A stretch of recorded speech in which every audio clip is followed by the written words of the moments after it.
Hi, nice to see you. Thanks for joining me here on my channel. I'm Meg Andrews, aka Social Nutmeg, and today we're going to talk about seasonal affective disorder. So if you find yourself feeling a little down, a little sad, maybe even depressed during the fall and winter, then stay tuned. This video is for you. In this video, I'm going to talk about seasonal affective disorder and give you 10 tips on ways to help manage your depression. WebMD says seasonal depression is a mood disorder that happens every year at the same time. A rare form of seasonal depression known as summer depression begins in late spring or early summer and ends in the fall. In general, though, seasonal affective disorder starts in the fall or winter and ends in the spring or early summer. Now we know. So some attributes of seasonal affective disorder include fatigue, trouble concentrating, increased sleep, less energy, a greater appetite, and because of that, increased weight or weight gain, feeling sad, guilty, or down on yourself, hopeless, irritable, an increased desire to be alone, feelings of tenseness and stress, feeling tense and stressed, and a decrease in anything previously the person found interesting. That could be a hobby. It's anything, basically. You're very interested in it in the summer, and then all of a sudden the fall hits and you could care less. So you might be thinking, well, those sound like the attributes of depression. What the heck's the difference? Well, the difference is that these attributes come on stronger in the fall and the winter, whereas someone with depression might experience these in the summer or the fall or just randomly whenever they feel it. The other thing that happens is when you have depression, it kind of goes in waves. I believe if it lasts more than 2 weeks, you should really talk to a doctor. Whereas, so depression kind of goes up and down. It is actually like feeling like you're experiencing a roller coaster, whereas in sad just kind of comes in and just kind of stays throughout the fall and the winter. So some people feel the roller coaster as well as or I guess they're both going the same way of crappiness. It's really not fun to have both. I'd like to say that I am not a medical professional. I am speaking to you from years of experience, from talking to doctors, from talking to naturopaths, from talking to counselors. I've had a lot of experience in this area, and I think that the more people understand what they're going through and realize that they have depression or they have seasonal affective disorder, it actually, in my opinion, it actually becomes something that can empower you. Because once you take ownership of how you feel and you know that you're going to feel a certain way, especially at a certain time in the year, it's empowering. You know that this is going to happen. So it's very important to take precautions and to take steps to care for yourself or to care for someone else that you love who may be experiencing sad. Well, here are my top 10 things to do to help combat sad. First one up, light therapy.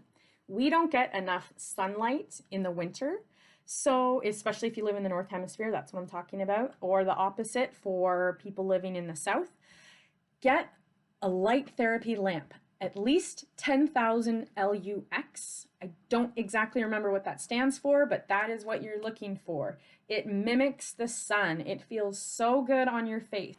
So in order for light therapy to help, a person needs to spend about 20 minutes a day sitting with the light on their face or on their skin. And this is said to actually help give energy. And I actually used a sad lamp at night the first time I got it. I was a little excited, and I did actually have trouble sleeping. The second tip is to get vitamin D. Now check with your doctor, check to see how much you need. It could be different than me. I take 2,000 IU in the winter. I believe the recommended dosage is at least 1,000 IU in the winter. I have heard from nurses that you can't actually really overdose on vitamin D, but regardless, no one should really try that, and you should probably get about 1,000 to 2,000 if you're feeling really crappy. Third tip is exercise. Now, this is a tricky one for me, and I'm working on it. It's, of course, we all know how exercise actually really helps regulate your mood. It helps your body. It does so many different wonderful things. And I know that it can be difficult to get outside in the winter. So this one can be very tricky. What I have done is I've started a little checklist for just basic body movements like push-ups and squats. And I do have a little box for walking. I'm trying to keep myself accountable for at least the bare minimum in my eyes. So if exercise is a difficult thing, you might want to come up with a little checklist for yourself so that you can see, oh yeah, it's been 2 days since I did this, or hey, you know, I'm really not good at going out for a walk every day. You can see that you should, just an area where it's important to put some focus in. When our bodies feel better, our brains feel better. True. Tip number 4 is to socialize. Oftentimes, people with SAD want to be alone. They want to become very reclusive. And I know that we are in COVID restrictions right now, and it differs from province to province here in Canada, and I'm sure it differs in the States as well as in all the different countries. So what I'm getting at is we're not really allowed to go out like we used to, but it's still very important to maintain your social networks, to check in on people, and then have people check in on you. We feel better. We are, as humans, we're community people. We need other people. And I have really experienced this where I've withdrawn from people, and it does actually feel better to stay connected. Now, I'm not saying contact somebody every single day, because then that might actually feel like a chore and you might really resent yourself for doing that. But in general, just stay connected. Tip number 5 is to eat well. Try to make your own food if you have the time. And if you can't and you have to do something that from a box, something that's frozen, try to add maybe some vegetables on top. I was going to say fruit or vegetables or fresh herbs. Add something. Your body will recognize the fresh versus the frozen, and it will really appreciate the fresh food that you're giving it. A lot of people with SAD tend to overeat. Just go easy on yourself. Whether you eat a lot or you eat a little right now, it's okay. Number 6, find a hobby. Any hobby, whatever. Something that sparks your interest or something that takes your mind off of things. For me, what I like to do in the winter is set up a puzzle table. That's right, a puzzle. I do puzzles. But regardless of what your hobby is, just pick something. Pick something else to concentrate on, whether it's reading, it could be outside building a snowman if you have snow, it could be sending cards or postcards to people, it could be checking whatever speaks to you, as long as it doesn't hurt anyone else, do it.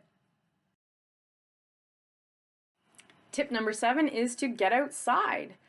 This can also be tricky when it's really cold out, and oftentimes we think getting outside means exercise, and if you can combine the two, then that's even better. If you cannot get outside to exercise or it's too cold, my best tip for this is to actually step outside sometime in the day or at night before you go to bed and just breathe in some fresh air. Just take a moment, look around, see the nature, if there is any nature where you live.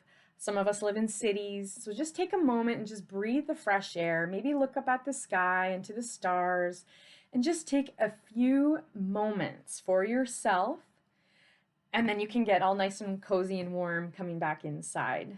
And like I said, if you can combine getting outside with fitness, that's even better. But if you can't, just at least step outside, give some appreciation to the world, and feel that fresh air. It really does help. Tip number 9 is to use aromatherapy. It's like therapy for your nose and your brain, essentially. In the winter, we are inside, things get a little stuffy. We could all use an uplifting scent. I know right now a lot of people are using stuff to counteract against germs and to help increase their immune system. But I want people to think about the scents that are good to help combat depression. And a lot of these are citrus scents like orange, lemon, grapefruit, lime. Also peppermint, rosemary, eucalyptus, vanilla, ginger, mint, coffee, and even pine sometimes really helps uplift people. So not every scent is built for everybody. So I know someone who can't be around citrus at all. So for that person, they obviously wouldn't want citrus. They might want to look for some eucalyptus or something else that's very calming but uplifting. And peppermint works surprisingly well for this as well. Tip number 9 is to speak up. Let people know what you're going through. Let your coworkers, your friends, your family, whoever, let people know. People are actually surprisingly really good, especially when you let them know, hey, I'm struggling with this and I may act like this. So if you see me like this, please support me like this. I actually used to let the people in my office know that I do deal with depression and that I have seasonal depression. And I was really scared at first to let people know, but it actually helped. It actually really helped. Oftentimes we don't want to talk about what we're going through. If you can afford to see a therapist, especially if you have any benefits at your workplace, please use them. Oftentimes Oftentimes we think therapy is for people that are just outright wild, or they have, they really need to talk to somebody because they're on the border of something really bad happening. Now that's not the case. Therapy is one of the coolest, bravest things a person could ever do. And you don't have to have a lot of trauma to go and see a therapist. They help in so many different ways, and it's something that I wish that I had gotten into a lot sooner. So if you can't afford a therapist, then try looking for a group of people you can connect with. Try looking at some videos here on YouTube that might help you. I'm definitely going to list a few sources down below to potentially help you, so definitely check those out. Overall, though, it is really important to speak up.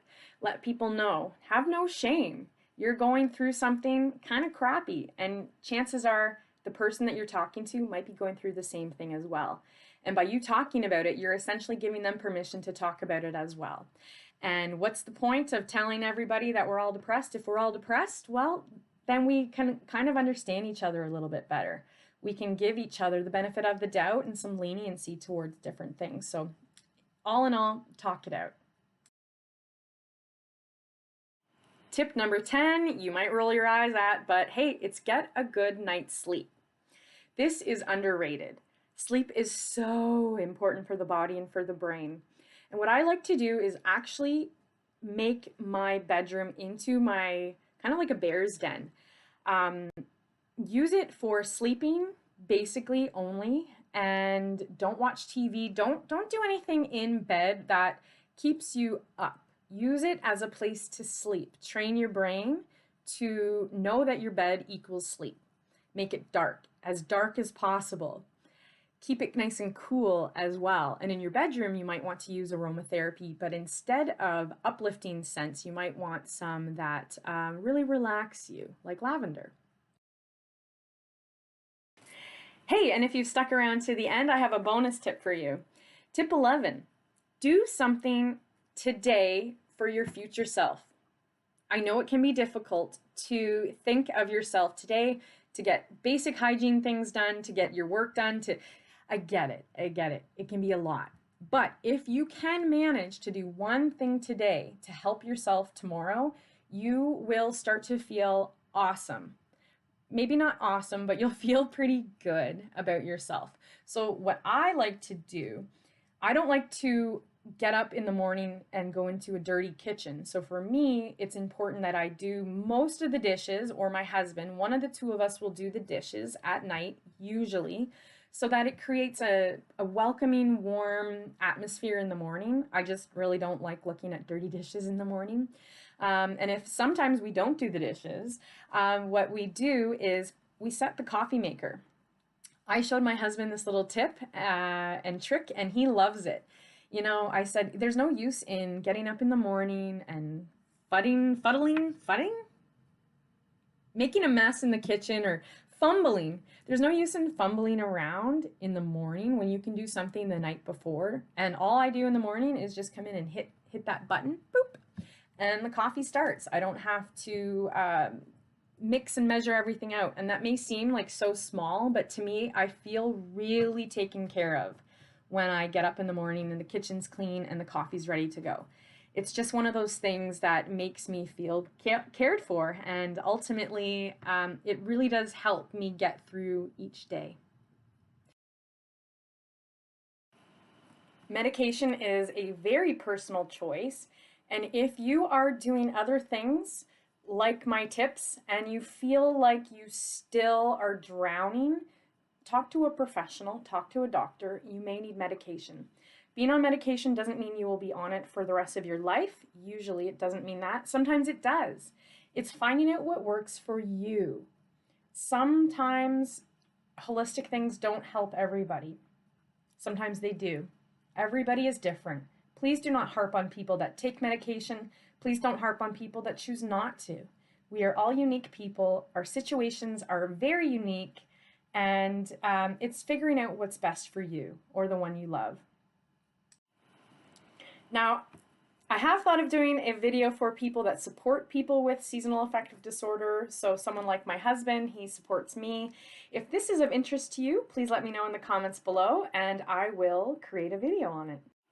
One last thing that I want to say is, you know what? There's nothing wrong with having SAD.